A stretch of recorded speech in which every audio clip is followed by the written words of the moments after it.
اعوذ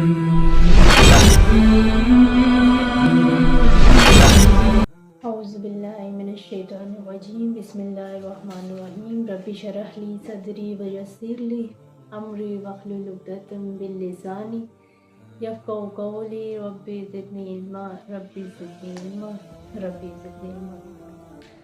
آج جس ٹاپک میں میری آپ سے بات ہونے والی ہے بہت خوبصورت ٹاپک ہے، بہت خوبصورت 10 کام ہیں جو زندگی میں ہم بہت آسانی سے کر سکتے ہیں اور اللہ کے قریب جا سکتے ہیں۔ دیکھیں، سب کو ہوتا ہے کہ وہ ہم اللہ کے قریب جائیں، اللہ سے محبت کریں، اپنی آخرت کو سنواریں، اپنی دنیا کو بھی سنواریں۔ یہ جو کام میں بتانے والی ہوں صرف اس آخرت کے لیے نہیں ہے، آپ کی دنیا میں بھی آپ کو بہت فائدہ دیں گے۔ دیکھیں، اللہ نے جتنا بھی آج تک دین اتارا ہے، جتنے بھی اللہ تعالیٰ نے قرآن کو اگر دیکھ لیں، چاہے وہ کوئی صورت ہو، چاہے وہ کوئی اور سبق ہو، ایسا ہو نہیں سکتا کہ وہ صرف آپ کو آخرت میں کام ہے۔ دنیا اور آخرت دونوں کے لیے کافی ہو جاتا ہے۔ اللہ تعالیٰ کا دین اتنا خوبصورت ہے۔ آج جو 10 کام ہے زندگی میں، دیکھیں ہماری زندگی بہت مصروف ہے، ہم بہت مصروفیات میں جا رہے ہیں، تو ہر ایک کی کوشش ہوتی ہے کہ کوئی ایسے کام ہونے چاہیے جو ہمارے لیے ایزی بھی ہوں اور ہم کر بھی لیں اور اللہ کی طرف بھی آ جائیں اور ہماری دنیا بھی اور ہماری آخرت بھی سنور جائے۔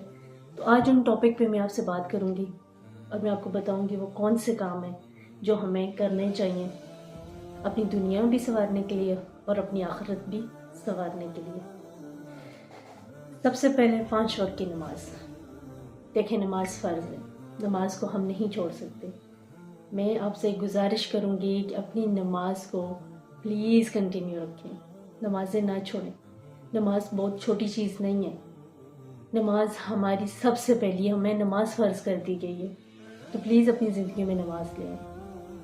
جن کی روٹین نہیں بھی بن رہی ان کو بھی چاہیے کہ وہ اپنی روٹین بنائیں اور اللہ کے قریب ہو جائیں۔ ہمارے پاس موقع ہے، زندگی ہے، صحت ہے، ان میں سے کوئی بھی چیز چلی گئی تو ہماری دنیا میں بھی اور آخرت میں بھی، دونوں جہانوں میں ہمارے ساتھ برا ہوگا۔ اور برا کون کرے گا؟ ہم نے خود اپنے ساتھ کیا ہوگا، کوئی اور نہیں ہوگا جس نے ہمارے ساتھ برا کیا ہوگا، ہم نے خود کیا ہوگا۔ اللہ تعالیٰ نے تو ہمیں 2 راستے بتا دیے، اب ہم نے دیکھنا ہے کہ ہم کون سے راستے پر چلیں گے اور کون سے راستے پر نہیں۔ تو پھر ہمیں وہی راستہ چوز کرنا چاہیے جو ہمارے لیے بہتر ہے۔ تو پلیز اپنی نمازوں کو قضا نہ ہونے دیں، انہیں وقت پر ادا کریں اور اچھے طریقے سے ادا کریں، کیونکہ نماز کے بغیر ہم نہ کامیاب ہو سکتے، نہ دنیا میں نہ آخرت میں یہی کہوں گی۔ 5 وقت کی نماز، 5 کام تو یہ ہو گئے جو آپ کو روز کرنے چاہیے۔ بہت ایزی ہے، اگر نماز پوری نہیں پڑھ سکتے، آپ کے پاس ٹائم نہیں ہے، ٹائم کی کمی ہے، تو پلیز فرض پڑھ لیا کریں، لیکن پڑھ لیا کریں وقت کے ساتھ۔ پھر انسان کو جب نماز کی عادت پڑ جاتی ہے تو وہ پوری نماز بھی پڑھنا شروع کر دیتے ہیں۔ کوشش کریں، جو بالکل ہی نماز نہیں پڑھتے ان کو کوشش کرنی چاہیے کہ فرض سے سٹارٹ کرنا شروع کر دیں، عادت بنائیں، انشاءاللہ بن جائے گی۔ پھر اس کے بعد صبح شام کے اذکار، اب وہ کیا ہمیں فائدہ دیتے ہیں؟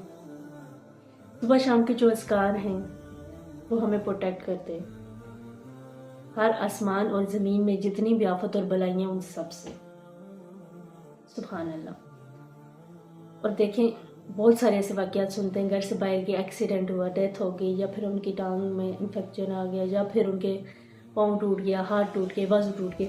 تو یہ چیز ہوتی ہے جب آپ صبح شام کے اذکار پڑھ لیتے ہیں تو کوئی آفت اور مصیبت آنے والی بھی ہو تو وہ ٹل جاتی ہے، اللہ کی پروٹیکٹ میں آپ چلے جاتے ہیں، اللہ کی حفاظت میں چلے جاتے ہیں، فرشتے آپ کی حفاظت کر رہے ہوتے ہیں۔ اور یہ بہت ایٹ لیسٹ میں کہوں گی یہ 3 سے 4 منٹ آپ کے لگیں گے اور آپ اذکار پڑھ لیں گے۔ صبح شام کے اذکار، صرف 2-3 دعائیں ہیں اس میں، جو مطلب مین دعائیں، آپ اگر ٹائم نہیں ہے تو وہ پڑھ لیا کریں۔ اس کے بعد قرآن کی تلاوت۔ اب قرآن کی تلاوت سے کیا مراد ہے؟ قرآن کی تلاوت آپ بھلے ہی اگر آپ کے پاس نہیں ہے ٹائم، آپ 1 سپارہ، میں نہیں کہوں گی کہ آپ پورا 1 سپارہ پڑھیں، حفظ کریں، نہیں، آپ 1 سورت سے سٹارٹ کریں، پہلے 1 سورت پڑھیں۔ آپ دیکھیں کہ آپ 1 دن 2 دن ایک ہی سورت پڑھیں گے، تیسرے دن آپ کو کہیں گے نہیں جی میں نے تو ابھی آدھا پیج پڑھنا ہے، پھر اس کے بعد نہیں جی پورا رکوع پڑھنا ہے، پھر اس کے بعد نہیں جی میں نے 2 رکوع پڑھنے، آپ کو مزہ آنے شروع ہو جاتا ہے۔ آپ اس روٹین میں آئیں تو صحیح، آپ دیکھیں اللہ تعالیٰ کی، جب آپ اس روٹین میں آتے ہیں تو اللہ تعالیٰ آپ کو اس طرف دل کھینچ کے لے جاتا ہے پھر آپ کو اور دل کرتا ہے پڑھنے کا، اور دل کرتا ہے، کہتے ہیں نہیں جی بس ہم نے یہ چیزیں اپنی زندگی میں کنٹینیو رکھنی. اور جس دن ہم سے یہ چیزیں نہ ادا ہوں، کبھی کر کے دیکھ لیجیے گا، ہمارا وہ دن ہی نہیں گزرتا، وہ ٹائم ہی نہیں گزرتا. 2 دن ہمارے اندر یہ چیز گھومتی رہتی ہے کہ آج میں نے یہ ایک چیز، میں کہتی ہوں 10 کاموں میں سے ایک کام بھی مس کریں گے نا عادت بنانے کے بعد، تو پھر آپ جس دن وہ ایک کام مس کریں گے 2 دن اس کام کا آپ کو دکھ ہوگا، 2 دن بے چین رہیں گے کہ میں نے یہ کام آج کیوں مس کیا. اس کے بعد آ جاتا ہے جی صدقہ. صدقہ کیا چیز ہے؟ صدقہ آپ کے رزق میں برکتیں ڈالتا ہے، آپ کے رزق کو صاف کرتا ہے. ہر ایک چیز کے کلینر ہوتے ہیں نا، کلینر ہوتا ہے صفائی کرنے والی چیز. تو صدقہ جو ہوتا ہے آپ کے مال کا کلینر ہے، آپ کا مال صاف کرتا ہے، آپ کے مال کو صاف کر کے آپ تک پہنچاتا ہے. صدقہ یہ چیز ہے. اور پلیز جب بھی آپ کہیں باہر نکلیں آپ صدقہ ضرور دیں. اور گھریلو خواتین سے میری ریکویسٹ ہے، وہ روز کے اگر آپ ایٹ لیسٹ 10 روپے بھی اگر ایک باکس میں ڈالتے ہیں تو مہینے 2 مہینے بعد آپ وہ باہر کسی بھی ضرورت مند کو دے سکتے ہیں. جمع کریں 3 مہینے تک ڈالتے رہیں روز کا ڈیلی، پھر اس کے بعد آپ اس کو باہر غریب میں سے جو بھی ہو جن کو ضرورت ہو اس کی ان کو دے سکتے ہیں. اس کے بعد کسی کو اچھی بات بتانا. اب اچھی بات کیسے بتائیں گے ہم کسی کو؟ دیکھیں جو بھی آپ کے پاس نالج ہے، چاہے وہ اس ویڈیو کے حوالے سے کیوں نہ آ جائے، آپ پلیز شیئر کریں نالج کے لیے. دیکھیں اچھی بات پھیلانا بہت بڑا صدقہ جاریہ ہوتا ہے. آپ کے ہو سکتا ہے کہ جو کام آپ کسی کو شیئر کریں گے، جو کام آپ کسی کو بتائیں گے، چاہے وہ اپنی زبان سے بتائیں یا پھر کسی طریقے سے بھی، تو وہ صدقہ جاریہ اس میں سے ہو سکتا ہے کہ کوئی ایک بات ان کو اچھی لگ جائے، وہ اپنی زندگی کا معمول بنا دے اور اس کا ثواب آپ کو ملتا رہے، اس کا اجر پھر آپ کو قیامت تک ملتا رہے. جب تک وہ اس بات پہ عمل کرتا رہے گا تب تک آپ کو اس کا اجر بہترین ملتا رہے گا. تو یہ چیز ہوتی ہے، ان چیزوں کو آپ اپنی زندگی میں لے کر آئیں. کسی کو اچھی بات بتائیں، کچھ اچھا آپ کے پاس ہنر ہے وہ بتائیں، کوئی اچھا خیال ہے، کوئی اچھی کسی کو ایک ہوتا ہے کسی کا کوئی نیگیٹو میں ہوتا ہے اس کو آپ پازیٹیو لے کر آئیں.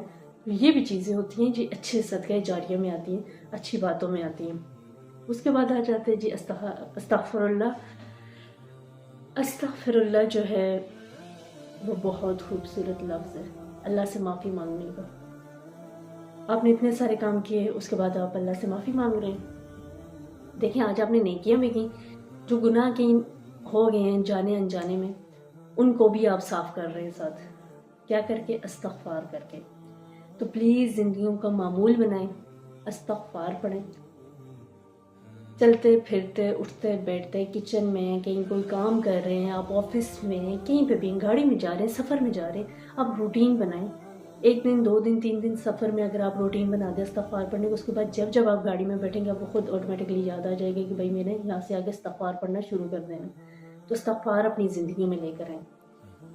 اس کے کیا فائدے ہیں؟ اس کا سب سے بڑا فائدہ تو یہ ہے کہ آپ کو استغفار جو ہے گناہوں کی بخشش کرواتا ہے. جب آپ کے گناہ بخش دیے جائیں گے تو آپ انشاءاللہ جنت میں جائیں گے. اس کے بعد آپ کے مال میں، آپ کے پیسے میں، آپ کی دولت میں برکت ڈالتے ہیں، آپ کے ایمان کو تازہ کرتے ہیں. دیکھیں ایمان کی تازگی تو سب کو چاہیے، تو بس ہر ٹائم اللہ کا ذکر کرتے رہا کریں. اس کے لیے کوئی ٹائم، کوئی گھنٹے، کوئی منٹ نہ دیکھیں، بس کرتے رہیں. چلتے پھرتے اٹھتے بیٹھتے میری ریکویسٹ ہے کہ آپ پلیز استغفار زیادہ پڑھا کریں. استغفار کے بہت فائدے، بہت زیادہ فائدے کہ ہم جتنا گنے اتنے بھی کم ہیں. استغفار کے اگر گننے لگ جائیں تو شاید 4 دن بیٹھ کے گنے، اتنے فائدے. اور جس نے استغفار اپنی زندگی میں لے کر آئے، میں کہتی ہوں کہ ان کی زندگی بدلی ہے. میرے سامنے دیکھتے دیکھتے زندگیاں بدلی ہیں لوگوں کی. اسی لیے پلیز اپنی زندگی میں استغفار لازمی لے کر آئیں. یہ تھے کام جو کرنے والے تھے. امید کروں گی کہ آپ کو اچھے لگے ہوں گے یہ کام، اور انشاءاللہ امید کروں گی کہ آپ ان پہ عمل کریں گے اور ان کاموں کو اپنی زندگیوں میں لے کر آئیں گے. اللہ تعالیٰ آپ اور ہم سب کو اپنے قریب کرنے کی توفیق عطا فرمائے اور ہمیں نمازیں ادا کرنے کی توفیق عطا فرمائے. اللہ تعالیٰ ہم سب کے دلوں میں دین کی طلب ڈال دے. میری یہ دعا ہے آج. رب اشرح لی صدری ویسر لی امری واحلل عقدۃ من لسانی یفقهوا قولی. رب زدنی علما، رب زدنی علما، رب زدنی علما. السلام علیکم.